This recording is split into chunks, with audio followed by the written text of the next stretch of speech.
Students, mathematics education में आपका हार्दिक स्वागत है। आज हम इंटरमीडिएट मैथमेटिक्स के first chapter relation and function, संबंध एवं फलन नामक चैप्टर को लेकर के प्रस्तुत हुए हैं। इस चैप्टर संबंध एवं फलन के अंतर्गत, रिलेशन एंड फंक्शन के अंतर्गत आज हम 4 टॉपिक्स के बारे में अध्ययन करेंगे। पहला टॉपिक आपको पढ़ने को मिलेगा ऑर्डर्ड पेयर, जिसको बोलते हैं क्रमित युग्म। पहला टॉपिक आप लोगों को पढ़ने को मिलेगा क्रमित युग्म, जिसको बोलते हैं ऑर्डर्ड पेयर। नंबर 2 हमें पढ़ने को मिलेगा 2 क्रमित युग्मों की समानता, कि 2 क्रमित युग्म दे रखे होंगे और उनकी हम किस तरीके से समानता करेंगे, कैसे उसमें इक्वलिटी बनी रहेगी। नंबर 3 टॉपिक रहेगा 2 सेट दे रखे होंगे और उन सेट से हम कार्टेशियन प्रोडक्ट कैसे निकालेंगे। नंबर 4 है 3 सेट दे रखे होंगे और उनसे हम किस तरीके से कार्टेशियन प्रोडक्ट यानी कार्तीय गुणनफल किस तरीके से ज्ञात करते हैं। इन 4 टॉपिक्स के बारे में हम लोग आज अध्ययन करेंगे।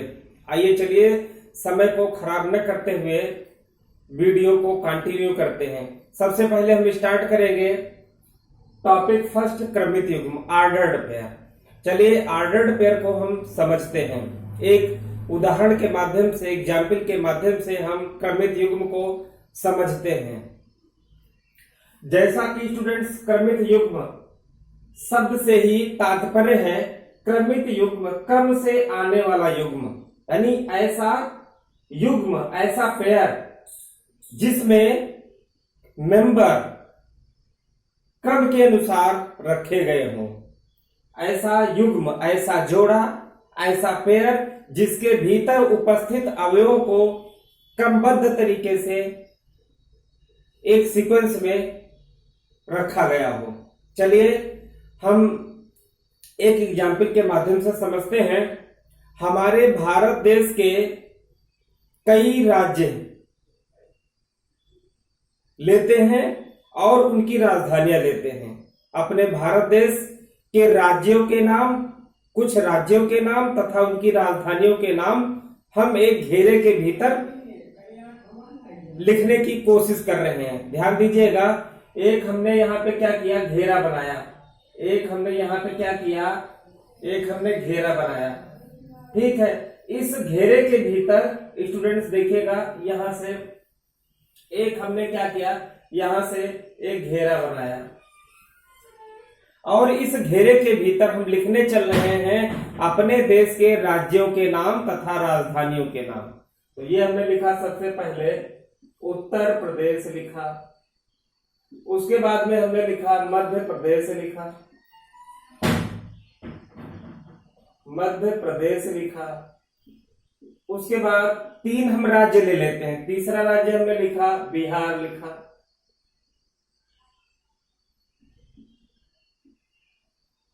इसके बाद हम क्या करेंगे, राजधानियों के नाम लिख देंगे। तो यहां पर हमने लिखा भोपाल,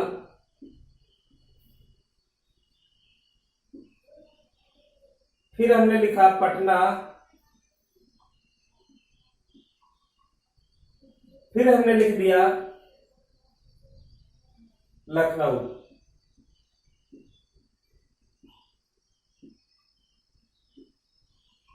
ध्यान दीजिएगा, एक हमारे पास से घेरा बना हुआ है। ये हमारे पास क्या बना हुआ है, एक घेरा बना हुआ है। इस घेरे के भीतर हमने अपने देश के कुछ राज्यों के नाम, 3 राज्यों के नाम तथा उनकी राजधानियों के नाम इस घेरे के भीतर बंद करके रखा हुआ है।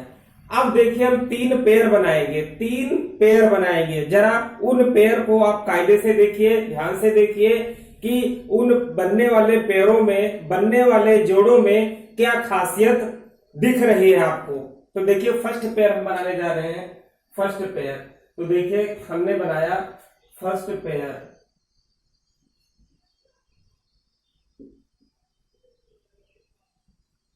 ये हमने क्या बनाया, फर्स्ट पेयर बनाया, लिखा। देखिए पेयर बनाने जा रहे हैं।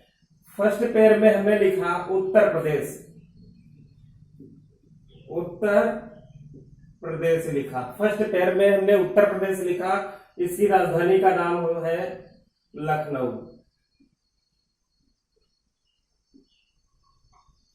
सेकंड पेयर हमने बनाया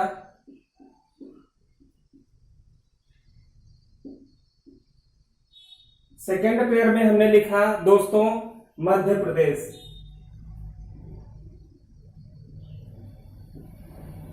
मध्य प्रदेश लिखा। इसकी राजधानी का नाम है भोपाल।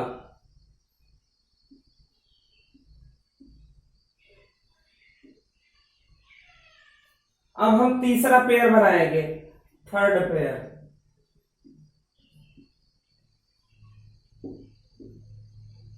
थर्ड पेयर पे देखिए हम राज्य ले रहे हैं बिहार।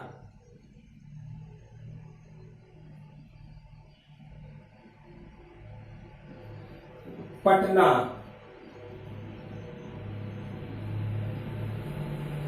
ध्यान दीजिएगा स्टूडेंट्स कि यहां पर ये फर्स्ट पेयर को जरा देखिए, फर्स्ट पेयर को देखिए, नजर दौड़ाइए फर्स्ट पेयर पे।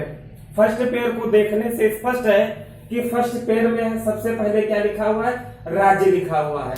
तो देखिए फर्स्ट पेयर में क्या लिखा हुआ है, राज्य है। ये क्या है, उत्तर प्रदेश एक राज्य है, ये राज्य का नाम लिखा हुआ है।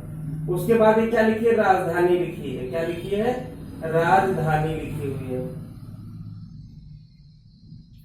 तो देखिए फर्स्ट पेयर में पहले राज्य आया है फिर राजधानी आई है। इसी तरीके से सिमिलरली सेकंड पेयर को देखने पर स्पष्ट होता है कि पहले राज्य रखा गया है फिर राजधानी रखी गई है।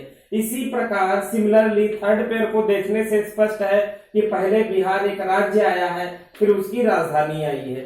तो तीनों पेयरों को देखने पर स्पष्ट हो रहा है कि पहले राज्य आया है फिर राजधानी आई है। तीनों जोड़ों को देखने से स्पष्ट हो रहा है कि जोड़े में, प्रत्येक जोड़े में जो फर्स्ट अवयव है, प्रथम अवयव है, वह राज्य को निरूपित करता है और जो दूसरा अवयव है वह राजधानी को निरूपित करता है। तो ये उत्तर प्रदेश पहला राज्य है, उसकी राजधानी लिखी गई। सेकंड पेयर को देखने से स्पष्ट है पहले राज्य आया है फिर उसकी राजधानी आई है। थर्ड पेयर को देखने से स्पष्ट हो रहा है पहले राज्य लिखा गया फिर उसकी राजधानी लिखी गई। तो तीनों पेयरों में जो अवयव रखे गए हैं, दो दो अवयव रखे गए हैं, वह एक निश्चित क्रम में रखे गए हैं। इसलिए ये तीनों जो है आपके first pair, second pair, third pair, यह ऑर्डर्ड पेयर यानी क्रमित युग्म को स्पष्ट करेंगे, क्रमित युग्म को स्पष्ट करेंगे। इसी प्रकार सिमिलरली हम एक दूसरा एग्जाम्पल लेते हैं।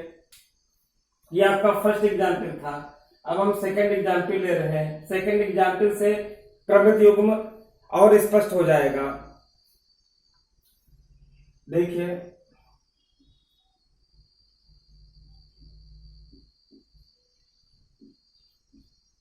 ये माता कौशल्या जी हैं, उनके पुत्र श्री राम।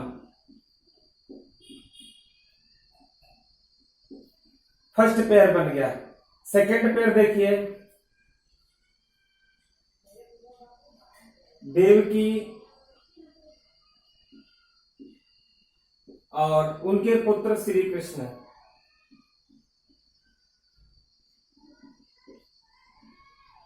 थर्ड पेयर हम इसी तरीके से कई सारे पेयर हो सकते हैं।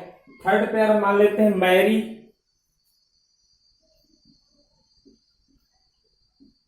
इनके पुत्र ईसा, ईसा मसीह। तो तीनों पेयरों को स्टूडेंट ध्यान से देखिए। फर्स्ट पेयर को देखने से स्पष्ट है पहले पेयर को पहले माँ फिर उनके पुत्र का नाम, पहले माता जी का नाम है फिर पुत्र का नाम है। फिर सेकंड पेयर को देखिए पहले माँ आई है फिर पुत्र आए हैं। फिर थर्ड पेयर को देखिए पहले माँ आई है मैरी फिर उनके पुत्र ईसा जी हैं, ईसा मसीह जी हैं। तो स्पष्ट है कि प्रत्येक पेयर, पहले पेयर को देखते हैं तो इसमें पहले पेयर में कौन सा सीक्वेंस है, पहले माँ है फिर पुत्र है। इसी तरीके से सेकंड पेयर को देखने से स्पष्ट हो रहा है कि पहले माँ है फिर पुत्र है। इसी तरीके से थर्ड पेयर को देखने से स्पष्ट है पहले माँ का नाम आया है फिर पुत्र का नाम आया है। तो हम कह सकते हैं कि तीनों पेयरों को देखने से स्पष्ट है कि आने वाले प्रत्येक पेयर में जो अवयव रखे गए हैं वह एक निश्चित क्रम में है, ठीक, डेफिनेट ऑर्डर में है, क्रमबद्ध तरीके से अवयवों को रखा गया है। इसलिए यह जो युग्म होगा, जो पेयर होगा, यह ऑर्डर्ड पेयर को निरूपित करेगा। स्टूडेंट्स, आप यदि इसका स्क्रीनशॉट लेना चाहें तो ले सकते हैं।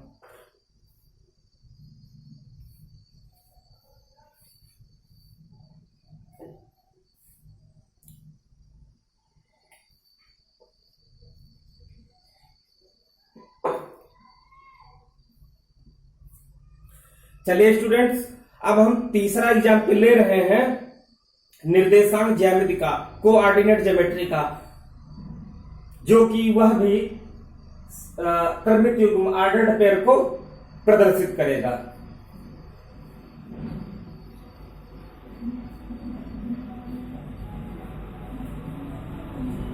देखिए, तीसरा एग्जाम्पल हम लोग जानते हैं 2D में हम लोगों ने पढ़ा है, 10th में आप लोगों ने पढ़ा होगा। ये देखिए हमने क्या खींचा, देखिए ये हमने क्या खींचा, एक वाई एक्सिस खींचेंगे। देखिए ये हमने क्या खींचा, एक वाई एक्सिस खींचा, ठीक है, ये इसको हम कह रहे हैं ये वाई एक्सिस, वाई एच, और एक हमने हॉरिजॉन्टल लाइन खींची, ये हॉरिजॉन्टल हो गई, इसको हम बोल रहे हैं एक्स एक्सिस। ये हॉरिजॉन्टल लाइन है, ये वर्टिकल लाइन है, वर्टिकल लाइन, ये हॉरिजॉन्टल।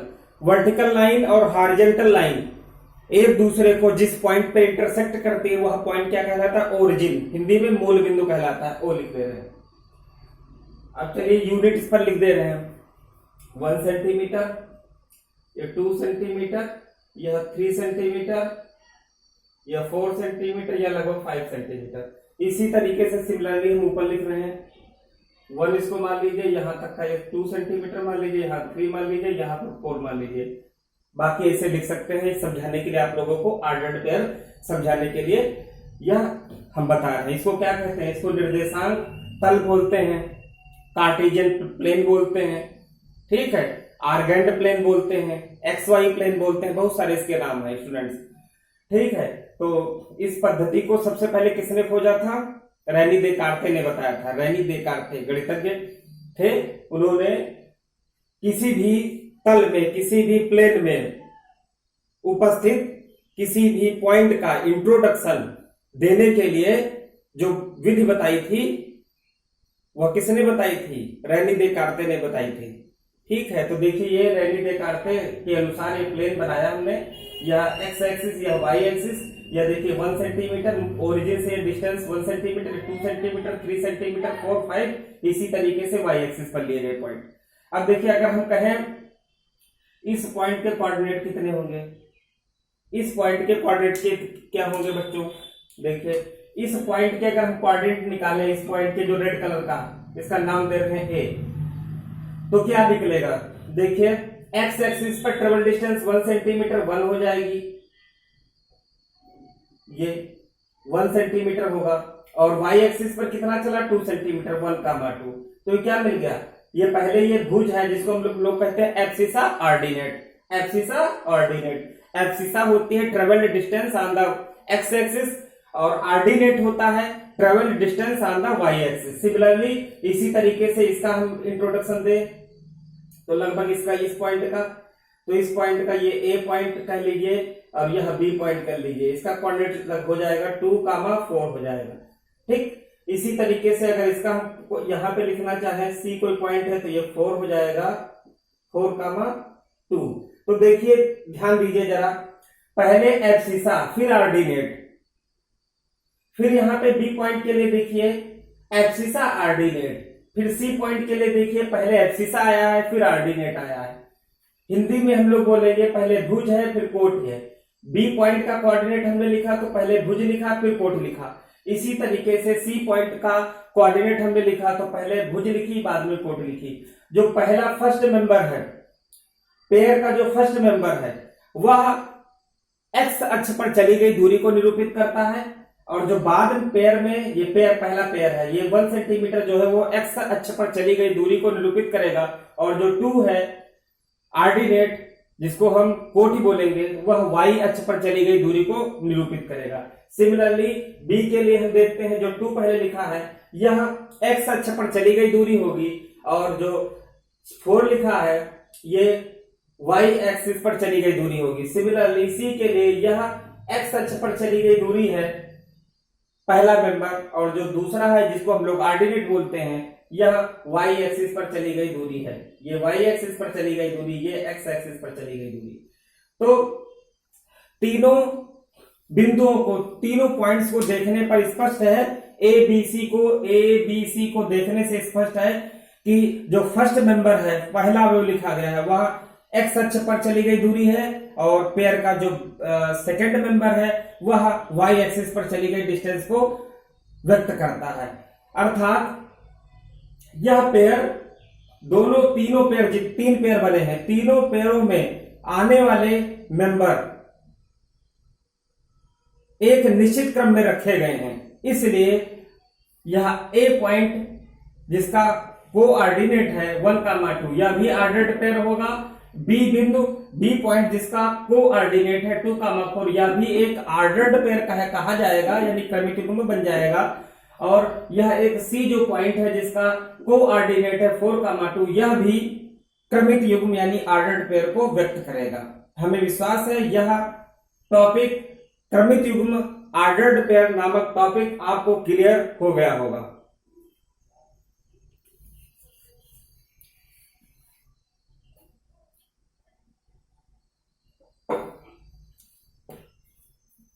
चलिए बच्चों, अब हम टॉपिक नंबर 2 लेते हैं।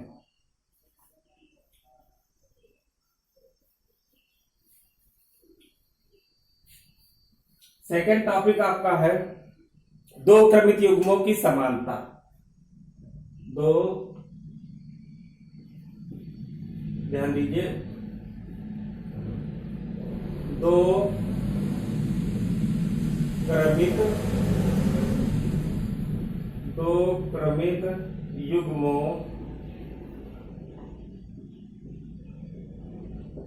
की समानता, ये टॉपिक नंबर 2 है आपका। संबंध एवं फलन, रिलेशन एंड फंक्शन के अंतर्गत यह टॉपिक नंबर 2 है। दो क्रमिक युग्मों की समानता, यह है टॉपिक नंबर 2 है, ये टॉपिक नंबर 2 रहेगा आपका। अब इसके बारे में हम लोग पढ़ने जा रहे हैं। देखिए, इसको इंग्लिश में क्या बोलते हैं? इक्वलिटी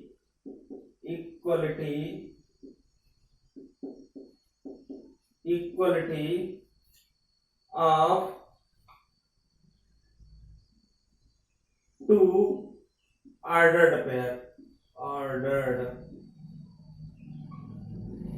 ध्यान से समझिए, equality of two ordered pair, इसको ध्यान से समझिए। क्या है ये क्या है? दूसरा topic, equality of two ordered pair. ध्यान से समझिए, 2 ऑर्डर्ड पेयर दिए जाएंगे, इसमें स्टूडेंट्स 2 ऑर्डर्ड पेयर दिए जाएंगे। तो 2 ऑर्डर्ड पेयर हम लिख रहे हैं। एक हमने ऑर्डर्ड पेयर लिखा, ए कामा बी लिखा, एक ऑर्डर्ड पेयर। दूसरा ऑर्डर्ड पेयर हम लिखने जा रहे हैं, सी कामा डी, ये हमने दूसरा ऑर्डर्ड पेयर लिखा। यह फर्स्ट ऑर्डर्ड पेयर है, यह सेकंड ऑर्डर्ड पेयर है। यह पहला क्रमिक युग्म है, यह सेकंड क्रमिक युग्म है। ठीक, तो दोनों 2 क्रमिक युग्म, 2 ऑर्डर्ड पेयर समान कहे जाएंगे। 2 दिए हुए, ये इक्वल का निशान लगा दिया, 2 दिए हुए क्रमिक युग्म, 2 दिए हुए क्रमिक युग्म बराबर कहे जाएंगे 2 दिए हुए ordered pair a comma b और सी कामा डी, ये इक्वल कहे जाएंगे यदि, ध्यान दीजिएगा, यदि इन दोनों क्रमिक युग्मों के फर्स्ट अवयव आपस में इक्वल हो। फर्स्ट इक्वल, ये फर्स्ट इक्वल हो। पहले क्रमिक युग्म का फर्स्ट मेंबर बराबर होना चाहिए दूसरे क्रमिक युग्म के फर्स्ट मेंबर के बराबर। इसी तरीके से फर्स्ट क्रमिक युग्म, फर्स्ट ऑर्डर्ड पेयर के सेकंड मेंबर को बराबर होना पड़ेगा सेकंड ऑर्डर्ड पेयर के सेकंड मेंबर के बराबर, या हम इसी तरीके से हम कह सकते हैं ए कामा बी तथा सी कामा डी दो क्रमित युग्म इक्वल कहे जाएंगे यदि दोनों क्रमित युग्मों का पहला अवयव बराबर हो। ए इक्वल टू इफ यदि, तो क्या हो जाएगा, ए इक्वल सी होना चाहिए, ए सी के बराबर होना चाहिए। देखिए पहले क्रमित युग्म का पहला मेंबर और दूसरे क्रमित युग्म का पहला मेंबर, ठीक, पहला पहला बराबर हो और आखिरी आखिरी बराबर हो, यानी भुज भुज बराबर होनी चाहिए, कोटि कोटि बराबर हो जाए, एब्सिसा एब्सिसा बराबर हो, आर्डिनेट आर्डिनेट बराबर हो। तो देखिए ए इक्वल टू सी और क्या हो जाएगा, बी इक्वल टू डी। तो यह क्राइटेरिया होगा ए comma B C comma d दो क्रमित युग्म, लिख सकते हैं दो क्रमित युग्म, दो क्रमित युग्म बराबर कहे जाएंगे, बराबर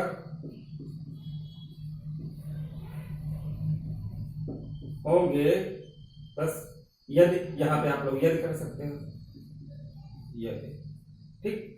तो आपको पता हो गया, आपको जानकारी मिल गई कि दो क्रमित युग्म लिखा हमने a comma b equal to c comma d, ठीक। तो दो क्रमित युग्म बराबर होंगे, ठीक। यहां पे आप लोग लिख सकते हैं कि दो, यहां लिख दीजिए ए तथा बी तथा लिख दीजिए, ठीक है, ए कामा बी तथा क्रमिक युग्म a comma b ordered pair a comma b तथा ordered pair c comma d दो क्रमित युग्म बराबर होंगे। ये क्रमित युग्म, ये पहला क्रमित युग्म, ये दूसरा क्रमित युग्म, ये दोनों क्रमित युग्म बराबर होंगे यदि ए सी के बराबर हो, बी डी के बराबर हो। स्टूडेंट्स समझ में आ गया होगा।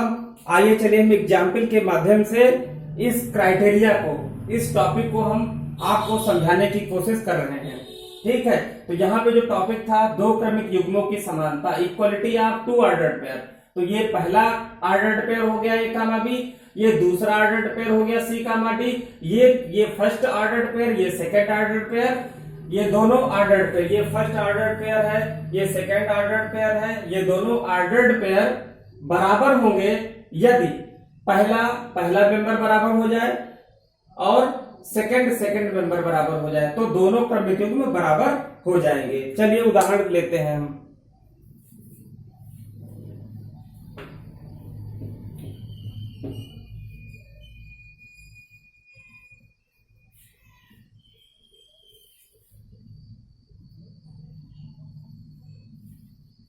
चलिए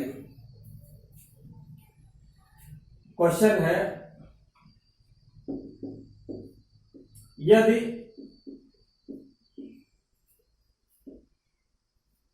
x प्लस 2y कामा y इक्वल हो 3 कामा x, ध्यान दीजिएगा ये पहला क्रमित युग्म है, यह फर्स्ट क्रमित युग्म है, x प्लस 2y कामा y यह पहला क्रमित युग्म है और दूसरा क्रमित युग्म है 3 कामा x। यदि x प्लस 2y कामा y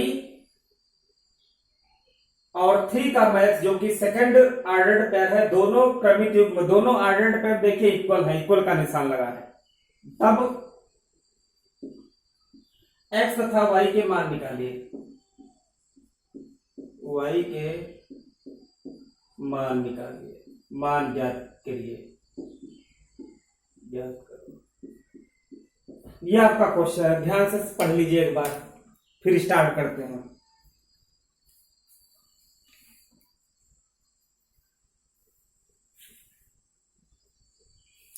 ठीक है स्टूडेंट्स, तो लिखा हुआ क्वेश्चन, यदि x प्लस 2y कामा y यह पहला क्रमित युग्म है, फर्स्ट ऑर्डर्ड पेयर है, second ordered pair is 3 comma x, these ordered pairs are equal to each other, that is we can say x plus 2y comma y is equal to 3 comma x, then we have to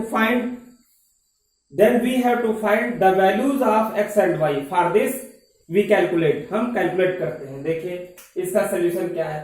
अभी हम लोगों ने जाना, criteria पढ़ा, topic number 2 पढ़ा, दो क्रमित युग्म a तथा b, दो क्रमित, अभी हम लोगों ने पढ़ा दो क्रमित युग्म, एक फर्स्ट क्रमित युग्म a कामा b, दूसरा क्रमित युग्म c कामा d, ये दोनों क्रमित युग्म बराबर होंगे, ये इक्वल का निशान लगाया, a कामा b यह पहला क्रमित युग्म है, सी कामा डी यह दूसरा क्रमिक युग्म है।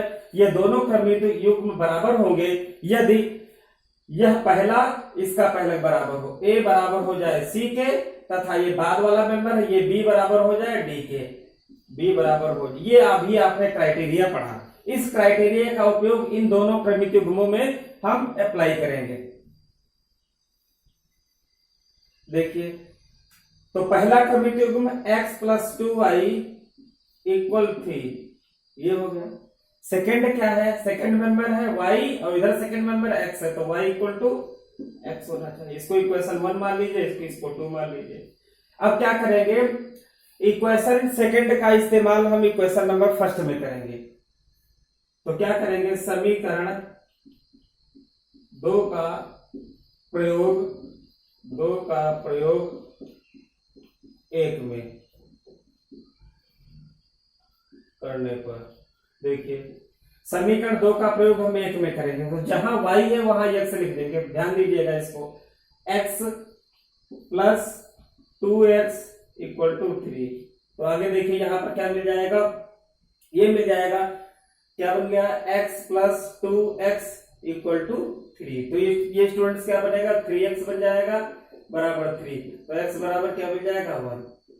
और हम लोग जानते हैं कि y और x बराबर है, since y = x implies that y = 1। दोनों बराबर आ गए, पता चल गया x और y के मान 1-1 है। यह क्वेश्चन 1 से लगा करके 2 नंबर में पूछा जाता है। इसको आप लोग स्क्रीनशॉट लेना चाहें तो ले लीजिए।